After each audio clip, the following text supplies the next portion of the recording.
Olivier Falorni, bonjour. Bonjour Christophe Barbier. Vous portez depuis des années ce droit pour l'aide à mourir, nous allons en parler. Mais un mot d'abord de Boualem-Sansal. La résolution demandant sa libération a été votée hier à l'Assemblée nationale, sauf par les députés LFI qui ont voté contre. Comment avez-vous vécu ce moment ? Je le regrette profondément. C'était le type de résolution qu'il aurait fallu voter à l'unanimité. Vous savez, le général de Gaulle, en parlant de Sartre, disait « on n'emprisonne pas Voltaire ». Je serais tenté de dire « on n'emprisonne pas Camus ». Parce que M. Sansal, qui est notre compatriote, aujourd'hui est emprisonné en Algérie pour outrage à l'État, pour atteinte à l'unité nationale. Pour la France, c'est un outrage, l'emprisonnement de M. Sansal, qui est en grande difficulté en matière de santé. Sa vie est en péril. Et je crois qu'aujourd'hui, il faut à la fois continuer notre action diplomatique, mais avoir ce qu'on appelle la diplomatie du bras de fer. LFI a dit non. LFI dit... Je le regrette profondément et je crois vraiment qu'il faut se mobiliser pour la libération de Boualem-Sansal. C'est une obligation morale, c'est une obligation politique. Et j'en profite à cet instant pour avoir une pensée pour deux autres otages d'État, cette fois-ci retenus en Iran, Cécile Collère et Jacques Paris. Cela fait 3 ans jour pour jour qu'ils sont dans les geôles iraniennes. Avec un espoir ? Avec un espoir, parce qu'il faut toujours avoir de l'espoir et de la détermination. L'Assemblée nationale a décidé d'afficher leur portrait sur les grilles du Palais Bourbon. Nous pensons chaque jour à eux, comme nous pensons chaque jour à M. Sansal. Et je souhaite vraiment que nos 3 compatriotes puissent sortir des griffes de ces 2 dictatures. Alors la proposition de loi sur le droit à l'aide à mourir, qui a pris du retard à cause de la dissolution, a été votée en commission. 28 voix contre 15 vendredi dernier. Est-ce que c'est gagné ou est-ce que vous craignez que ça s'enlise dans les débats en hémicycle ? Ah non, c'est jamais gagné. Et puis, vous savez, l'expérience m'amène à ne jamais vendre la peau de l'ours, si j'ose dire, puisque il y a 1 an, nous étions le 9 juin, M. Macron a décidé de dissoudre et le texte devait être voté la semaine suivante.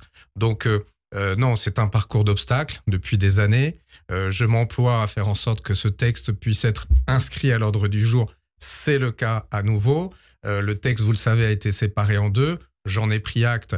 Mais en tout cas, il y aura un vote solennel groupé le 27 mai. Ils sont séparés mais regroupés en fait, ces textes. Ils sont séparés parce qu'il y aura 2 votes distincts, mais ils sont associés dans le sens où si certains députés avaient la très mauvaise idée de vouloir faire de l'obstruction, ils priveraient les Français non seulement d'un vote démocratique de l'Assemblée nationale, et puis ils priveraient aussi les Français de l'autre loi sur les soins palliatifs qui, elle, sera votée à l'unanimité. Donc voilà, j'en appelle à la raison.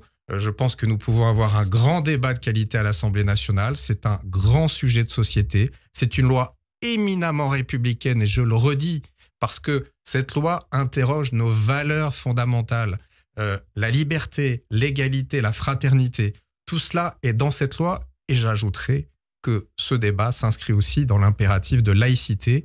Laïcité, c'est-à-dire que la loi protège la foi, mais que la foi ne fait pas la loi. On vous a accusé dans les derniers temps, les arguments ont volé très bas, d'être manipulé par la franc-maçonnerie. Oui, entre autres, vous savez, c'est... Alors, moi, historien de formation, j'ai beaucoup travaillé sur la presse des années 30. Il manquait plus que le terme judéo-maçonnique. Il manquait plus que ça. Ils n'ont pas osé. Mais le complot maçonnique, je dois avouer que je ne m'y attendais pas. Je pense que M. Macron, qui intervenait hier devant la Grande Loge de France, a dû aussi apprécier. Tuer les vieux pour faire des économies, c'est ce qu'on entend aussi. Voilà, il y a une raison budgétaire derrière tout ça. C'est vrai que la dernière année de vie des malades, ça coûte très cher. On va les pousser à demander la petite piqûre.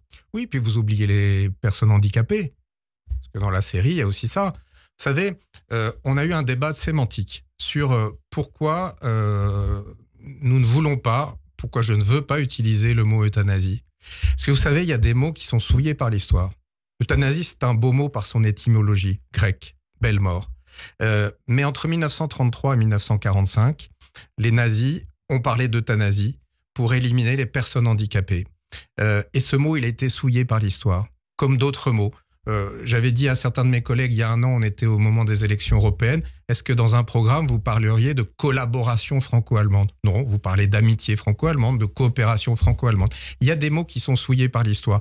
Et je le vis aujourd'hui, puisque tous les opposants, j'allais dire très radicaux, utilisent ce mot, et je suis régulièrement qualifié de pardonnez-moi la formule, je la lis tous les jours sur Twitter, Falorni égale euthanasie égale éthanasie. Et ben voyez, voilà le niveau du débat sur les réseaux sociaux. Heureusement, le débat en commission, je dois le dire, a quand même été globalement de qualité.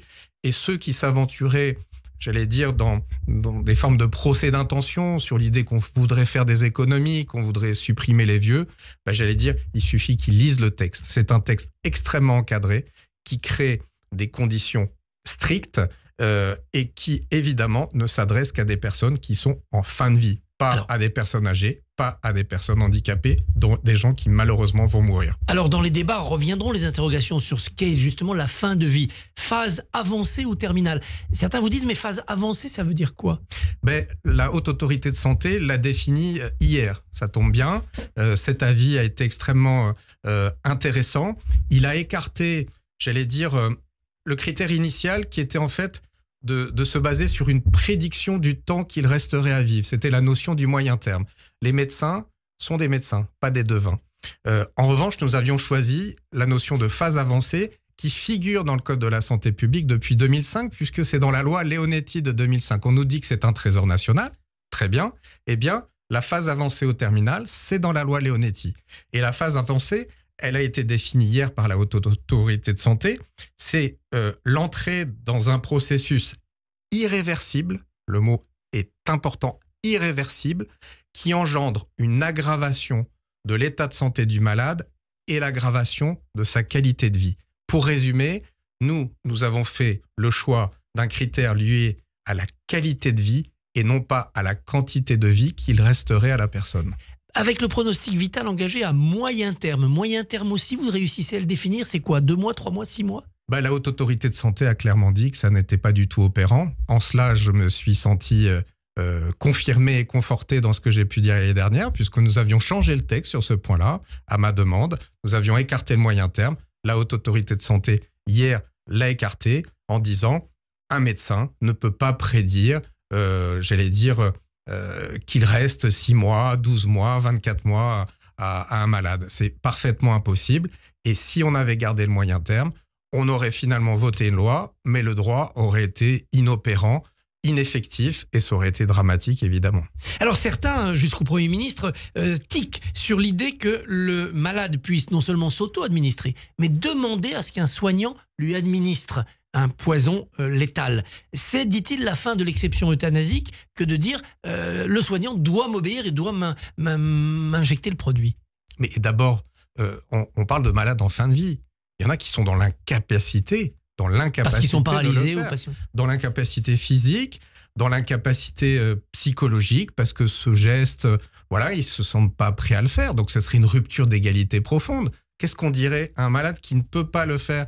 Désolé, débrouillez-vous. Non, c'est pas ça. C'est pas ça la fraternité. C'est pas ça la solidarité. Donc, ça sera au choix du malade. Je trouve que c'est légitime. Et je le redis, seul un médecin ou un infirmier peut faire le geste. Et ils sont protégés, les uns comme les autres, par la clause de conscience. On a beaucoup de parallèles avec la loi Veil. Clause de conscience pour les soignants, délit d'entrave pour faire en sorte que ce droit puisse être appliqué, et finalement, la notion de la liberté de disposer de son corps et donc de la liberté de disposer de sa mort. Voilà les enjeux. C'est une loi qui crée un nouveau droit et ce droit n'empiète en aucun cas sur la liberté des autres. Alors le délit d'entrave en effet dans la loi, mais certains disent qu'il fallait mettre aussi un délit d'incitation. Il faut empêcher les gens de venir pousser les gens à demander la mort quand même. Non mais soyons clairs.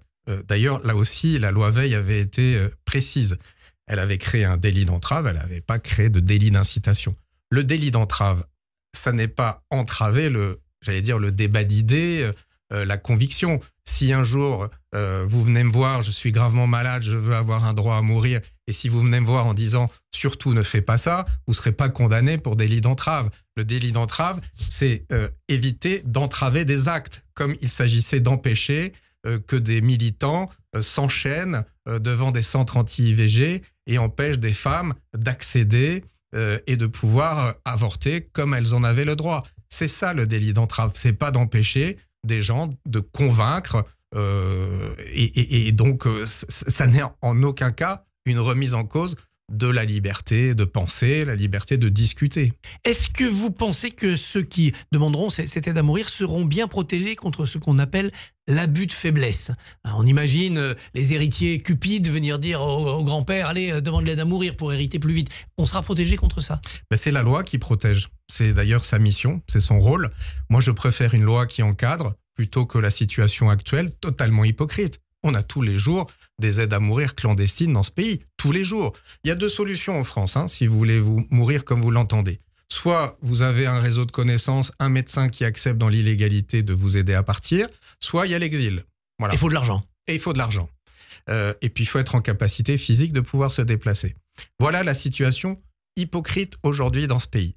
Eh bien moi, plutôt que de m'en remettre à la clandestinité, avec toute l'opacité qu'il y a derrière, nous proposons une loi, un cadre, 5 critères cumulatifs, parce que souvent on entend parler d'un critère en oubliant tous les autres. 5 critères cumulatifs et une évaluation médicale dans le cadre d'une collégialité et un contrôle par une commission d'évaluation et de contrôle qui sera créée et qui pourra saisir le procureur de la République. Dans cette commission, certains veulent remettre un psychologue. Ils veulent que quelqu'un accompagne encore plus le malade pour vérifier si c'est pas un petit coup de déprime, quoi. Oui, faut qu'il lise le texte, c'est tout à fait possible. Si le médecin sollicité, en plus des 2 autres professionnels qu'il consulte, a un doute sur le consentement libre et éclairé, il peut saisir un psychologue, un psychiatre ou tout professionnel de santé qui pourrait l'éclairer. Le malade doit exprimer sa volonté claire, mais si j'ai fait des directives anticipées il y a 2-3 ans, puis là je suis plus en état, elles sont valables? Alors il y a eu un grand débat là-dessus sur les directives anticipées. Le principe de ce texte, pas totalement satisfaisant, j'en conviens, exige la réitération à plusieurs étapes et la réitération du dernier instant. C'est-à-dire que nous demandons à ce que le malade puisse confirmer sa demande avant le geste final. L'oral après l'écrit. Absolument. Ce qui exclut les directives anticipées, puisqu'il est nécessaire de pouvoir être en état de conscience jusqu'au bout. J'ai parfaitement conscience que cela écarte un certain nombre de malades, mais j'ai aussi entendu, et notamment des professionnels de santé qui m'ont dit « Monsieur Falorni, nous sommes pour l'aide à mourir, nous sommes médecins, nous serons prêts à le faire, mais nous avons besoin de ce dernier échange. Avant le geste final, nous avons besoin d'entendre dire « Oui, je le veux encore », et souvent, dans les pays à l'étranger, comme c'est le cas, ce « oui » est accompagné d'un « merci ». À l'automne, au plus tard, nous aurons cette loi? Je l'espère. Vous savez, j'ai eu déjà beaucoup d'espoir et l'année dernière et bien avant. Je ferai tout pour, parce que je pense que c'est aussi une loi qu'attendent beaucoup de malades aujourd'hui, qui ont été blessés par la dissolution parce qu'elle a arrêté net ce débat. Et je ferai tout, soyez-en certains, pour que cette grande loi républicaine puisse être votée le plus rapidement possible. Olivier Falorni, merci, bonne journée. Merci à vous. Merci beaucoup Christophe, on vous retrouvera demain, 7h45, votre invité sera l'historien français Jean Garrigue.